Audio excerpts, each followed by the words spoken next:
देखिए वो तो खैर खबर शायद निराधार थी, मुझे नहीं पता।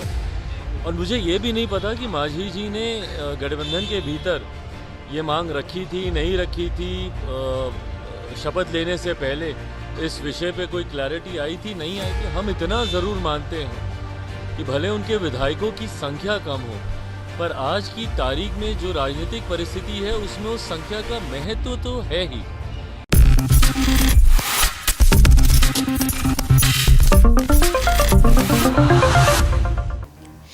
नमस्कार, मैं प्रांशी राठौर और आप देख रहे हैं नेक्स्ट 9 न्यूज। बिहार में इन दिनों सियासी सरगर्मियां लगातार तेज हैं। बिहार में जिस तरह से मुख्यमंत्री नीतीश कुमार ने बाजी ही पलट दी, अचानक से वह जिस तरह से फैसला लेते हुए नजर आए, जो उनके सुर बदलते हुए नजर आए इंडिया गठबंधन के लिए, जिस गठबंधन को बनाने की पहल नीतीश कुमार नहीं की थी, उसी गठबंधन को तोड़ दिया खुद नीतीश कुमार ने।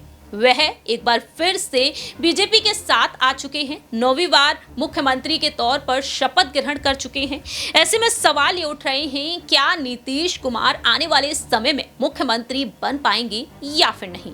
जिस तरह से वह 9वीं बार मुख्यमंत्री के पद पर है, 9वीं बार उन्होंने शपथ ग्रहण की है, पाला बदलते हुए देखा गया है कि वह कई बार शपथ लेते हुए नजर आए हैं। ऐसे में नीतीश कुमार आने वाले समय में इस पद को अपने पास रख पाएंगे या नहीं, यह सवाल लगातार उठ रहा है। आपको जानकारी दे दें कि नीतीश कुमार जिस तरीके से मुख्यमंत्री अब भी बने हुए, बीजेपी की रणनीति यह है कि 2025 तक नीतीश कुमार को ही मुख्यमंत्री बने रहने देना है, जिससे कि यहां पर बेहद अहम फायदा उन्हें मिलता हुआ नजर आए। ऐसे में देखा जा रहा है कि नीतीश कुमार मुख्यमंत्री के पद पर अभी तो है, लेकिन मांग यहां पर तमाम दिग्गज नेताओं को लेकर उठ रही है। लिस्ट में देखा जाए तो नाम शामिल है एक बार फिर से पूर्व मुख्यमंत्री और हम के प्रमुख जीतन राम मांझी का। जीतन राम मांझी, जिन्हें लेकर लगातार मांग जारी है, विपक्षी दलों की तरफ से उन्हें प्रस्ताव मिल रहे हैं कि आप हमारे साथ आ जाइए तो हम आपको मुख्यमंत्री बना देंगे। एक बार फिर से बिहार की सियासत में वह राज करते हुए नजर आएंगे। और ऐसे में जीतन राम मांझी, जो बिहार के दशरथ के नाम से मशहूर हैं, और अब यहां पर देखा जाए जिस तरह से वह मांग करते हुए नजर आ रहे हैं, उसको लेकर वह चर्चाओं में आ चुके हैं। उन्हें सीएम मैन अब फिर से कहा जाना शुरू हो चुका है। आपको जानकारी दे दें कि जीतन राम मांझी को कांग्रेस की तरफ से फोन तक किया गया था जब नीतीश कुमार एनडीए की तरफ रुख कर रहे थे। शपथ ग्रहण समारोह को लेकर खबरें उस वक्त आ रही थी और उस वक्त जीतन राम मांझी को राहुल गांधी ने संपर्क किया था और साफ तौर पर उन्हें प्रस्ताव देते हुए नजर आए हैं विपक्षी दल के नेता। हाल ही में यहां पर विपक्षी दल के नेता अखिलेश प्रसाद सिंह ने साफ तौर पर कहा कि जीतन राम मांझी अगर आ जाते हैं तो उन्हें मुख्यमंत्री बना देंगे, यानी कि इंडिया ब्लॉक की तरफ से उन्हें बतौर मुख्यमंत्री देखा जा सकता है आगामी विधानसभा चुनाव में। दूसरी ही तरफ अफवाहें ये तक तेज हुई कि राजद की तरफ से ये प्रस्ताव मिला है कि जीतन राम मांझी के बेटे संतोष सुमन जो है वो उप मुख्यमंत्री बन जाएंगे यदि उनकी तरफ चले जाते हैं, और तेजस्वी यादव मुख्यमंत्री बन सकते हैं। ऐसे में देखा जाए तो अब एनडीए में रार बढ़ती हुई नजर आ रही है, जिस तरह से मांग लगातार जारी है। आपको जानकारी दे दें कि अब जनशक्ति पार्टी के राजनेता चिराग पासवान ने उन्हें खुला समर्थन दिया है, तो वहीं विकासशील इंसान पार्टी के प्रमुख मुकेश सहनी ने भी, दोनों ने मिलकर अपनी बात रखी है। सबसे पहले आपको सुनाते हैं कि आखिरकार यहां पर मुकेश सहनी और चिराग पासवान क्या कुछ कहते हैं, देखिए जरा। दो मंत्री पद पे अड़े हुए हैं और रात में संतोष सुमन जी के इस्तीफे की खबर भी उड़ चली मार्केट में। देखिए वो तो खैर खबर शायद निराधार थी, मुझे नहीं पता। और मुझे ये भी नहीं पता कि मांझी जी ने गठबंधन के भीतर ये मांग रखी थी, नहीं रखी थी। शपथ लेने से पहले इस विषय पे कोई क्लैरिटी आई थी, नहीं आई थी। हम इतना ज़रूर मानते हैं कि भले उनके विधायकों की संख्या कम हो, पर आज की तारीख में जो राजनीतिक परिस्थिति है उसमें उस संख्या का महत्व तो है ही।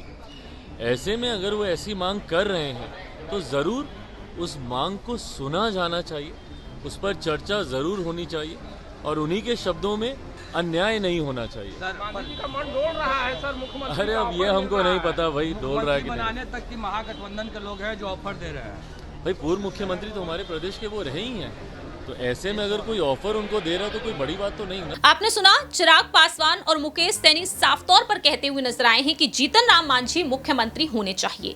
तो ऐसे में अब अब यहाँ पर ये देखने वाली बात होगी कि आखिरकार जीतन राम मांझी मुख्यमंत्री बन पाएंगे या फिर नहीं। एनडीए खेमे में ही अब रार बढ़ती हुई नजर आ रही है। अब यहाँ पर आने वाले समय में ये देखना होगा कि 2025 में जब विधानसभा चुनाव होंगे और इन विधानसभा चुनाव में मुख्यमंत्री पद की दावेदारी के लिए किसी दल के अन्य नेता को आगे किया जाएगा या फिर नहीं, या फिर एक बार फिर से नीतीश कुमार, क्योंकि नीतीश कुमार के लिए उन्हीं की पार्टी के जो अध्यक्ष रह चुके हैं ललन सिंह, उन्होंने यहां पर कवायद तक तेज कर दी थी। उनका साफ तौर पर कहना रहा कि नीतीश कुमार को अब इस पद से हटकर किसी अन्य को आगे करना चाहिए, और दावे ये तक किए गए कि वह तेजस्वी यादव को मुख्यमंत्री बनाने की कवायद तेज कर रहे थे। 10 से 12 विधायकों का समर्थन पाकर वह तेजस्वी को मुख्यमंत्री बनाते हुए नजर आ सकते थे। लालू यादव के परिवार के साथ उनकी नजदीकियां बढ़ रही थी और उसी को भांपते हुए नीतीश कुमार ने उन्हें अध्यक्ष पद से हटा दिया।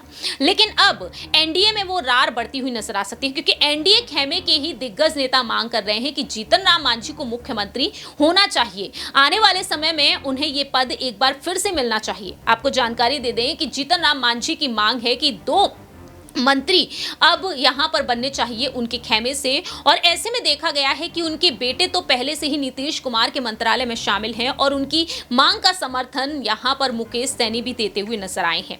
अब आने वाले समय में देखना होगा कि जीतन राम मांझी को बीजेपी आलाकमान, बाकी के तमाम राजनीतिक दल आगे करते हुए नजर आएंगे। क्या 2025 में नीतीश कुमार इस पद से साइडलाइन होते हुए नजर आएंगे? वैसे तो देखा जाए दोनों ही दिग्गज नेता उम्र के बढ़ते हुए पड़ाव पर हैं, और ऐसे में आने वाले समय में बीजेपी नए चेहरों को आगे कर रही है। हमने देखा राजस्थान, मध्य प्रदेश और छत्तीसगढ़ में कई नए चेहरों को उन्होंने आगे किया है, मुख्यमंत्री का पद सौंपा है, जिससे यहां पर उन तमाम दिग्गज नेताओं के बीच नाराजगी देखने को मिली है जो इस पद पर पहले भी रह चुके हैं।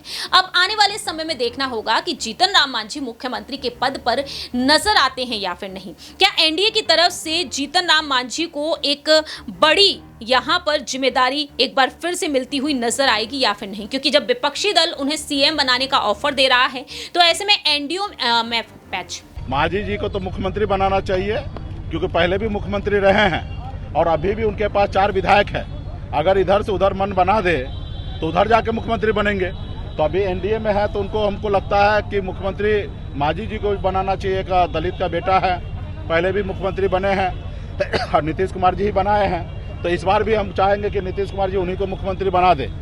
कांग्रेस कह भी रही है कि इधर आ जाए तो मुख्यमंत्री बना दे। निश्चित तौर पे राजनीति में तो यही नंबर है। आप देखे होंगे झारखंड में मधु कोरा साहब एक विधायक को लेकर वहाँ पे झारखंड में मुख्यमंत्री बन गए, तो यहाँ पे तो 4 है, और 4 जब उनके पास है तो निश्चित तौर पे उनको ऑफर आ रहे हैं और उनको तो ऑफर स्वीकार बात की बात है। ऐसे में अब यही देखना होगा कि एनडीए में एक बड़ी टूट होने से बचाने के लिए बीजेपी आलाकमान क्या जीतन राम मांझी को ही मुख्यमंत्री बनाएंगे या नहीं, देखना काफी ज्यादा अहम होगा। फिलहाल तो 4 महीने बाद लोकसभा चुनाव है और अगले साल बिहार में 2025 में विधानसभा चुनाव है। 17 सीटों पर बीजेपी का कब्जा है और 16 सीटों पर जेडीयू का, और ऐसे में 1 सीट पर है कांग्रेस। तो ऐसे में देखना होगा कि आखिरकार बीजेपी आलाकमान सोच समझकर यहाँ पर क्या कुछ अहम फैसला लेंगे, क्योंकि जेडीयू अगर नाराज होती है तो कहीं ना कहीं बीजेपी को भारी नुकसान ही हो सकता है। और बिहार में लंबे वक्त से नीतीश कुमार की ही सरकार चल रही है, चाहे वह पाला बदल ले लेकिन मुख्यमंत्री पद पर वही नजर आते हैं।